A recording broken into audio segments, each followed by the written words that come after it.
안녕하십니까. 코로나19 통합뉴스룸 5시 뉴스입니다. 국내 코로나19 발생 이래 가장 많은 1,275명의 확진자가 나왔습니다. 특히 서울은 새 거리두기 체계의 최고 단계인 4단계 수준을 넘어설 것으로 예상돼 서울로 한정한 거리두기 단계 격상이 논의되고 있습니다. 김지선 기자의 보도입니다. 오늘 0시 기준 신규 확진자는 국내 발생 1,227명, 해외 유입 48명으로 총 1,275명입니다. 국내 코로나19 발생 이후 가장 많은 수치입니다. 서울의 지역 발생 확진자는 545명이 나왔습니다. 이틀 연속 500명대입니다. 경기도 내 지역 발생 확진자는 388명으로 올 들어 가장 많은 확진자가 발생했습니다. 인천도 61명의 지역 감염 사례가 나왔습니다.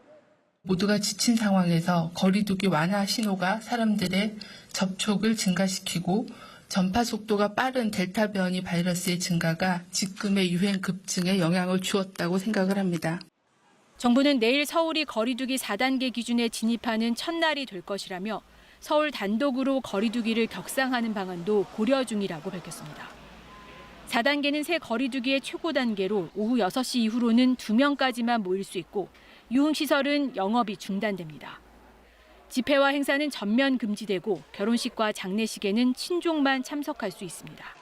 방대본은 현재 추세가 유지될 경우 7월 말에는 1,400명이 감염되고 악화될 경우 확진자가 2,140명에 이를 수 있다고 예측했습니다. 백신 1차 접종자는 어제 하루 3만 5천여 명 늘어 누적 1,547만여 명으로 집계됐습니다. 접종 완료자는 인구의 10.8%인 555만여 명입니다.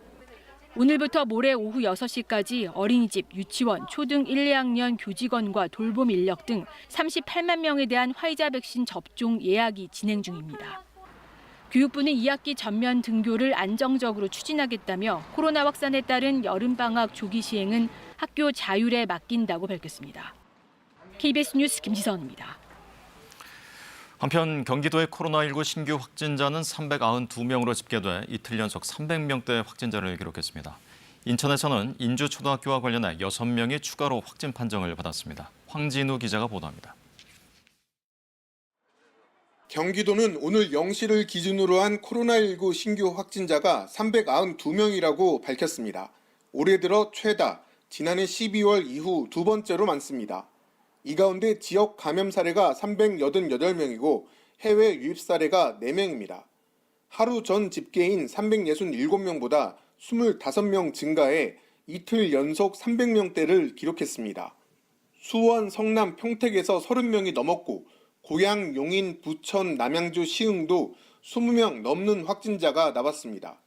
새로운 집단 감염 사례를 보면 안산시 상록구의 운동시설과 관련해 사흘 동안 11명이 확진 판정을 받았습니다. 지난 5일 최초 확진자가 나온 뒤 잇따라 운동시설 이용자와 그 가족들이 추가로 확진됐습니다. 또 경기 남부 일가족과 수학학원 감염 사례에서는 나흘 동안 15명이 감염된 것으로 드러났습니다. 수원 영통의 A씨가 4일 최초 확진됐는데 화성, 용인, 의왕, 안양으로 전파됐습니다. 소규모 연쇄 감염은 187명으로 47.7%고 감염 경로가 확인되지 않은 경우는 173명으로 44.1%입니다. 사망자는 1명이 늘어 경기도의 누적 사망자는 659명이고 경기도의 생활치료센터 가동률은 88%입니다. 경기도는 오후 10시 이후 공원 내 야외 음주 금지 행정명령을 내릴 것을 31개 시군에 권고했습니다. 인천에서는 지역 감염 사례가 61명, 해외 유입 사례가 3명으로 집계됐습니다. 집단 감염이 일어났던 인천의 인주초등학교 사례와 관련해서는 6명이 추가로 양성 판정을 받았습니다. KBS 뉴스 황진우입니다. 이철희 청와대 정무수석이 수도권의 코로나19 확산에 방역당국의 늑장 대응이 한몫한다는 지적에 대해서 겸허히 수용한다고 밝혔습니다. 이 수석은 오늘 한 라디오 프로그램에 출연해 코로나로 인해 경제적 고통을 받는 분들이 있고 보통 국민도 피로감이 있는 게 사실이어서 이 두 마리 토끼를 잡기 위해 노력하다 보니 이런 현상이 벌어졌다며 이같이 말했습니다. 그러면서 집단 면역으로 가는 마지막 고비라고 생각해 국민들께 다시 방역 수칙을 지키고 이겨내자는 협조를 구하고 있다고 설명했습니다. 올해 5월까지 국세가 1년 전보다 43조 원 넘게 더 거쳤습니다.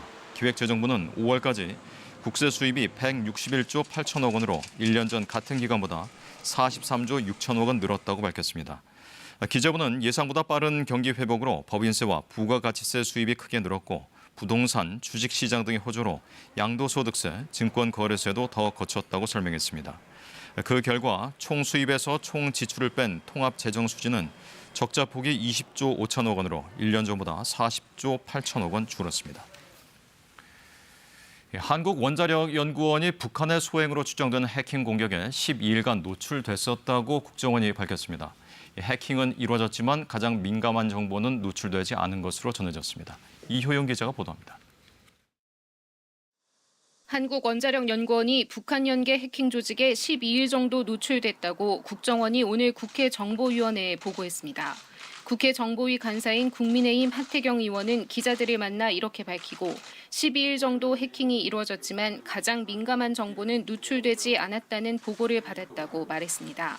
또 당시 국정원이 한국원자력연구원 측 서버 관리자에게 비밀번호를 바꾸라고 안내했지만 연구원 측이 이행하지 않으면서 해킹이 이루어졌다고 밝혔습니다. 국정원은 해킹의 배후에 대해 북한 소행으로 추정한다며 핵심 기술 자료가 유출되지는 않았다고 설명한 것으로 전해졌습니다. 또 한국항공우주산업도 북한 연계 조직으로 추정되는 해킹 정황이 포착돼 조사 중이며 대우조선해양은 지난해 11월 해킹당했지만 북한 소행은 아니라고 보고받았다고 하 의원은 전했습니다. 이어 6월 7일쯤 핵융합연구원 PC 2대가 감염된 사실이 확인돼 조사 중이라며 항공우주연구원도 지난해 일부 자료가 유출됐다고 말했습니다. 국정원은 김정은 위원장의 건강과 관련해선 최근 10에서 20kg 체중을 감량하고 정상적인 통치 활동을 하고 있다며 건강에는 전혀 문제 없다고 보고했습니다. 또 김 위원장의 동생인 김여정 부부장에 대해선 외교안보를 계속 총괄하고 있다며 최근 방역, 민생 문제 등 내치에도 적극 관여한다고 분석했습니다. 북한의 방역 상황과 관련해서는 대규모 코로나 발병 징후나 백신 반입은 파악되지 않는다고 설명했습니다. KBS 뉴스 이효영입니다. 정치 참여를 선언한 최재형 전 감사원장은 돌아가신 부친이 대한민국을 밝히라는 마지막 조언을 건넸다고 전했습니다. 당내 경선을 진행 중인 민주당은 오늘 저녁 마지막 TV 토론을 갖고 내일부터 당원과 국민 여론조사를 시작합니다. 정치권 소식 문예슬 기자입니다. 최재형 전 감사원장은 고인이 된 부친 최영섭 예비역 해군대령이 대한민국을 밝히라는 당부를 남겼다고 전했습니다. 정치 참여를 선언한 최 전 원장은 부친의 빈소에서 기자들에게 고인의 유지를 소개했습니다. 육성으로는 저에게 소심껏 해라. 그게 아버님께서 저에게 남겨주신 마지막 육성이셨습니다. 빈소에는 국민의힘 의원들이 잇따라 조문을 마쳤고 대선을 놓고 경쟁할 수 있는 윤석열 전 총장도 찾아와 최 전 원장을 위로했습니다. 윤 전 총장은 앞서 스타트업 청년 창업가들을 만나 정치가 자유로운 기업 활동을 방해해선 안 된다고 밝혔습니다. 어제 정책 경연을 벌였던 민주당 후보들은 오늘 저녁 예비 경선 마지막 TV 토론을 준비하고 있습니다. 이재명 대 반 이재명 구도 속에서 이재명 후보는 SNS에 글을 올려 코로나19 방어에 집중하기 위해 당분간 현장 경선 활동을 자제하겠다고 밝혔습니다. 반면 이낙연 후보는 라디오 인터뷰에서 대통령은 품격을 갖춰야 한다면서 바지 발언은 거북하고 민망했다고 이재명 후보를 겨냥했습니다. 민주당은 오늘 토론을 끝으로 내일부터 4일간 당원과 국민을 상대로 여론조사를 벌인 뒤 일요일에 후보 6명을 추립니다. KBS 뉴스 문예슬입니다. 박근혜 전 대통령에게 국정원 특활비를 상납한 전직 국정원장 3명에게 실형이 확정됐습니다. 대법원은 국정원장을 회계관계 직원에 해당한다고 보고 국고 손실 혐의를 인정한 원심이 정당하다고 밝혔습니다. 김민철 기자입니다. 박근혜 정부에서 국가정보원장으로 일했던 남재준, 이병기, 이병우 전 원장. 이들은 재임 시절 국정원장 앞으로 배정된 특수활동비 일부를 박 전 대통령 측에 상납한 혐의 등으로 2017년 12월 재판에 넘겨졌습니다. 남 전 원장은 6억 원, 이병기 전 원장은 8억 원, 이병우 전 원장은 21억 원을 상납했다는 게 검찰 수사 결과였습니다. 1심은 뇌물 혐의는 무죄로 보고 국고 손실 등 일부 혐의를 유죄로 판단해 징역 3년에서 징역 3년 6개월을 각각 선고했습니다. 반면 2심은 국정원장은 회계 관계 직원이 아니어서 국고 손실 조항을 적용할 수 없다며 징역 2년에서 징역 2년 6개월로 형량을 낮췄습니다. 하지만 대법원은 국정원장이 회계 관계 직원에 해당한다며 국고 손실 혐의를 인정하고 재판을 다시 하라며 사건을 하급심으로 돌려보냈습니다. 이후 파기환송심은 대법원 판단에 따라 국고 손실과 일부 뇌물 혐의를 인정해 이병기, 이병호 전 원장에게 각각 징역 3년과 3년 6개월로 형을 늘렸고 남 전 원장은 징역 1년 6개월로 형을 낮췄습니다. 오늘 대법원은 제3고심에서 이 같은 파기환송심 판단이 옳다며 3명에 대한 실형을 확정했습니다. 공범으로 기소된 이현수 전 국정원 기획조정실장에게 징역 2년 6개월을 선고한 원심도 확정했습니다. 이에 따라 국정원장의 특활비 상납 사건은 기소 3년여 만에 일단락됐습니다. KBS 뉴스 김민철입니다. 장마전선이 남해상으로 물러나면서 소강 상태에 들어갔습니다. 하지만 대기가 불안정해 주말까지 내륙 곳곳에 강한 소나기가 내릴 것으로 보입니다. 김민경 기상전문기자입니다. 오늘 새벽까지 엿새째 남부지방으론 거센 빗줄기가 쏟아졌습니다. 장마전선은 충청지방 부근까지 올라왔다가 새벽부터 남쪽으로 물러났고 지금은 세력이 약해져 제주 부근 남해상으로 내려갔습니다. 지금은 비구름이 주로 제주 지역을 통과하고 있습니다. 장마전선이 남해상으로 내려감에 따라 모레까지 제주 지역을 제외하고는 대부분 지역에서 장맛비가 주춤하겠습니다. 내일까지 제주 지역엔 20에서 60mm가량 장맛비가 더 오겠고 내륙 지역으로는 장맛비는 그쳤지만 1시간에 50mm 이상의 강한 소나기가 오는 곳이 있겠습니다.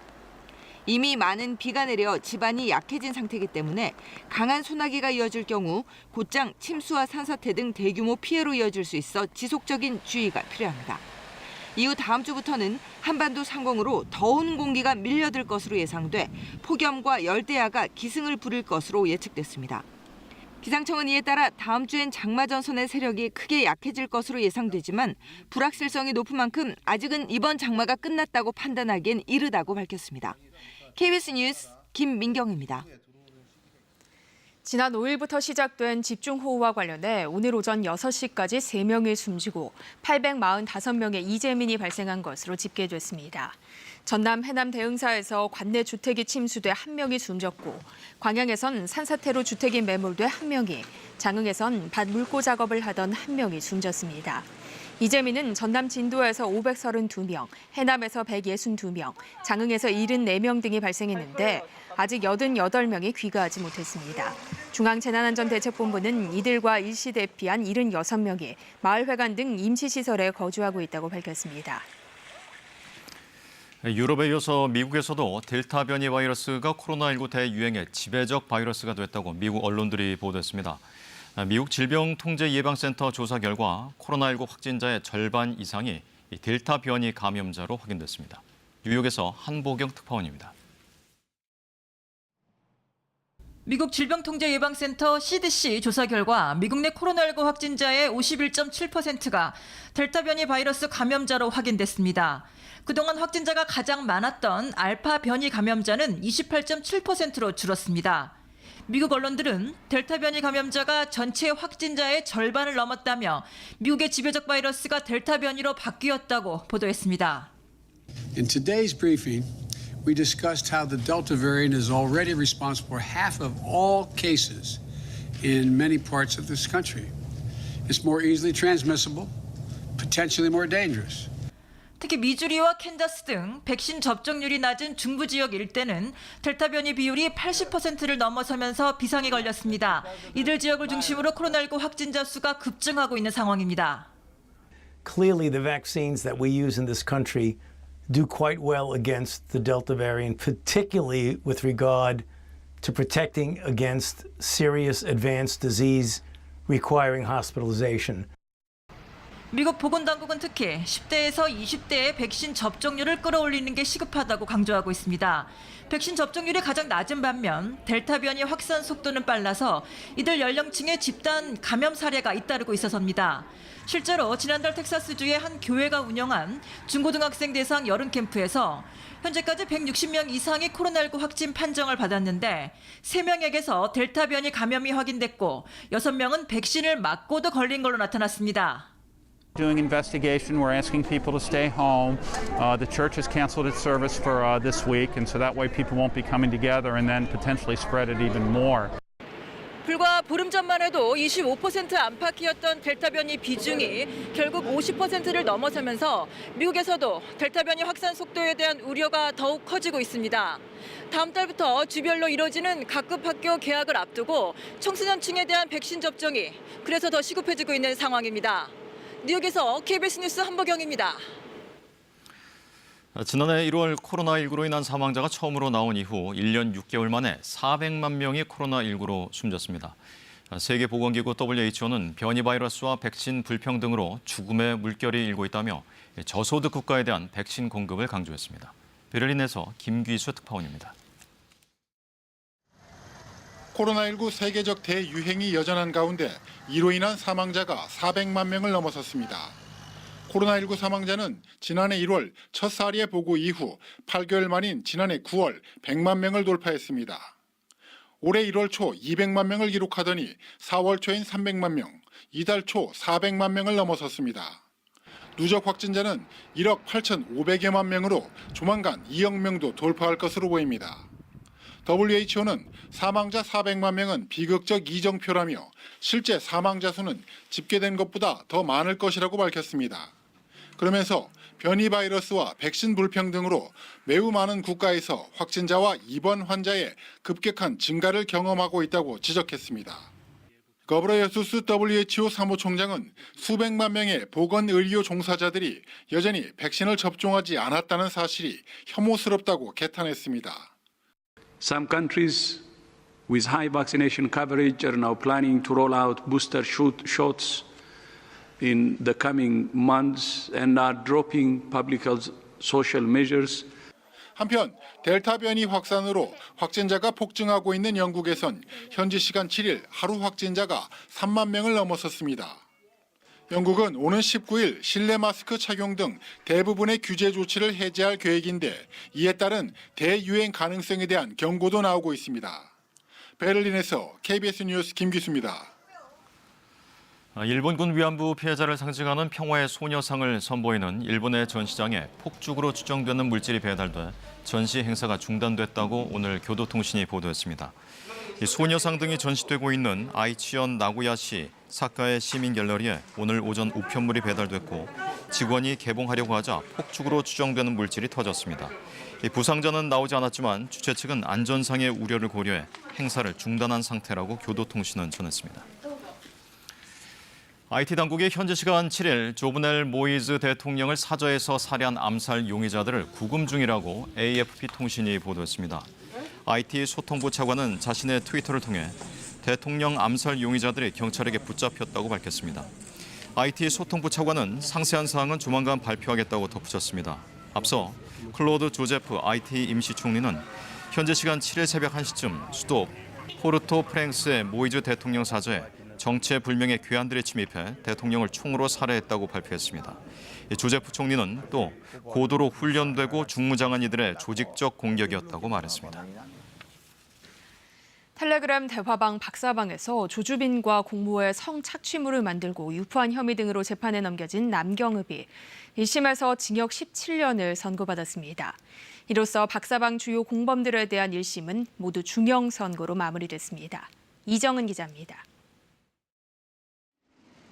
박사방 운영자 조주빈에게 피해자 5명을 넘기고 성착취물 제작에 가담한 혐의 등으로 지난해 기소된 공범 남경읍. 재판 내내 박사방이 범죄 집단인 걸 몰랐다고 주장했습니다. 하지만 1심 법원은 박사방은 성착취물 제작 유포 외엔 다른 목적이 없던 범죄 집단이라며 남경읍 스스로 이를 알면서도 박사방에 들어가 활동했다고 판단했습니다. 그룹방을 박사팀이라고 지칭하며 참가시켜달라고 요구했고 방에 들어가서는 여성의 나체 사진을 직접 공유하기도 했다는 겁니다. 남경읍은 조주빈 등과의 공모를 부인했지만 재판부는 증거가 충분하다며 받아들이지 않았습니다. 조주빈의 범행을 모방해 피해자 한 명을 협박했다는 혐의 역시 유죄로 봤습니다. 그러면서 남경읍이 독자적인 범행까지 했다며 징역 17년을 선고했습니다.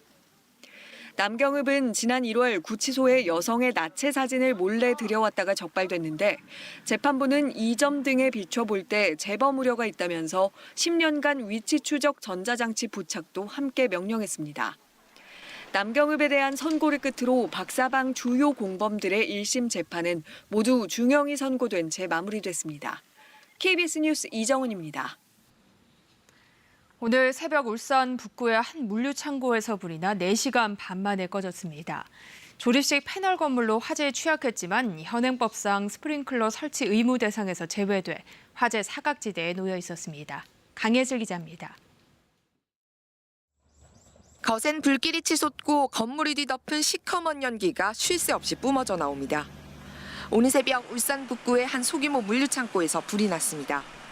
상주 직원이 없어 인명피해는 없었지만 건물 구조상 진입이 힘들어 초기 진화에 어려움을 겪었습니다.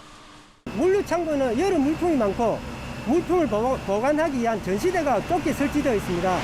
그래서 저희들이 진압장구를 내고 활동할 때 그런 애로사항이 많이 있습니다. 화재에 취약한 조립식 패널 건물이어서 불이 빠르게 번져 4개 동 중에 3개 동이 불에 탔습니다. 화재 현장 곳곳에 이렇게 부탄가스가 널브러져 있습니다. 공간 특성상 이런 가연성 물질이 많아 초기 화재 진압에 어려움을 겪었습니다. 이 창고는 불길이 감지되면 물을 뿌리는 스프링클러도 없었고 소방시설 점검도 받지 않았습니다. 현행법상 면적 5,000제곱미터 미만 창고 시설은 스프링클러 설치 의무 대상이 아니고 점검 대상도 아니기 때문입니다. 지난해 이천 물류창고 화재 이후 화재 예방을 위해 긴급 소방 점검을 한 차례 벌였지만 별다른 대책은 마련되지 않았습니다.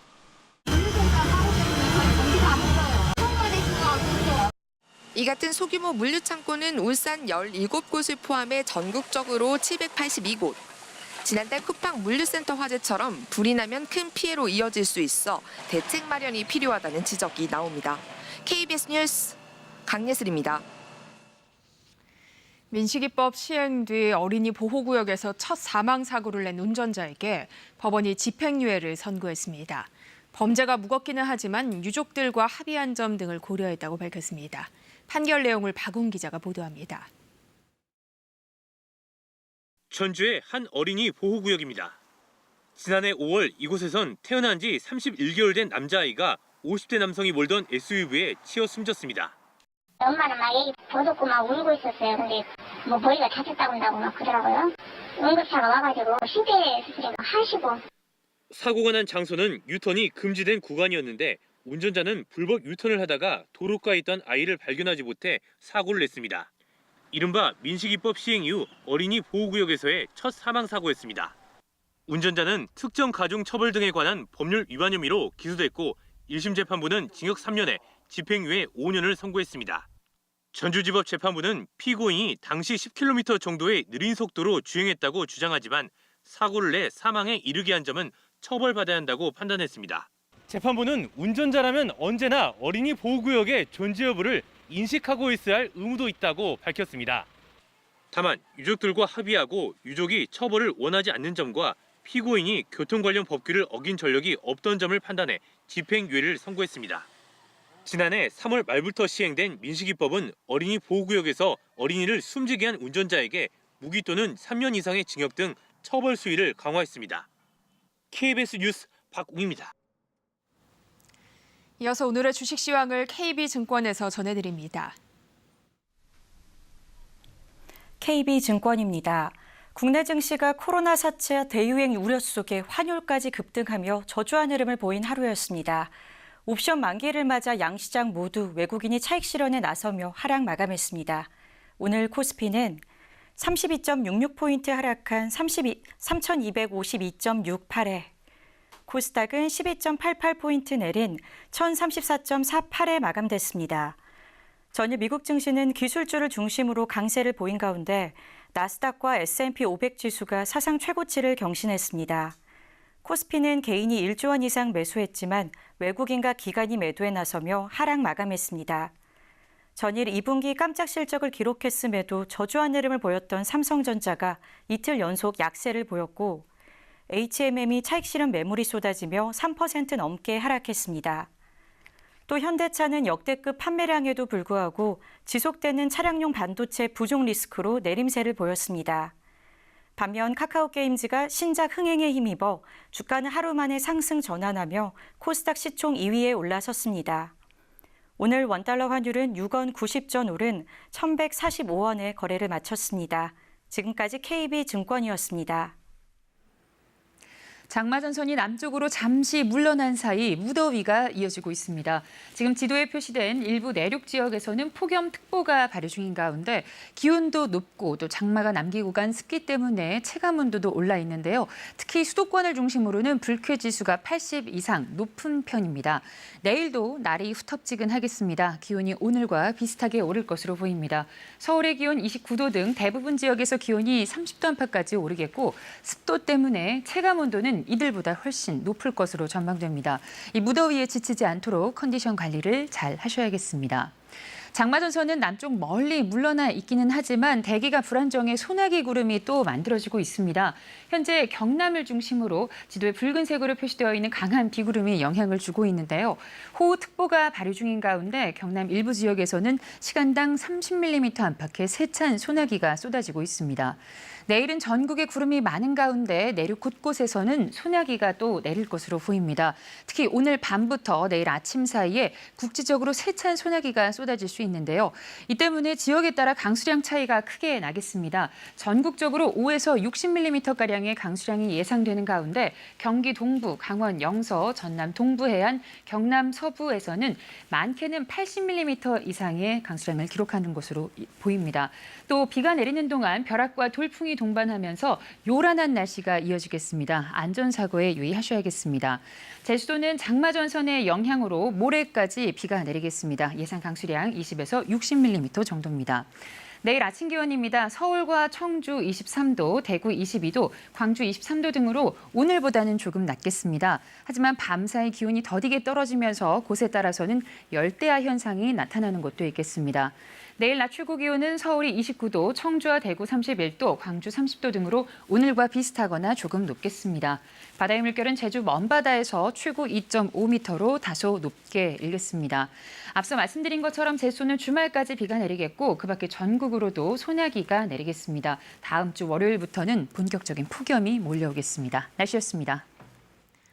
코로나19 통합 뉴스룸은 7시 뉴스에서 이어집니다. 시청해주신 여러분 고맙습니다.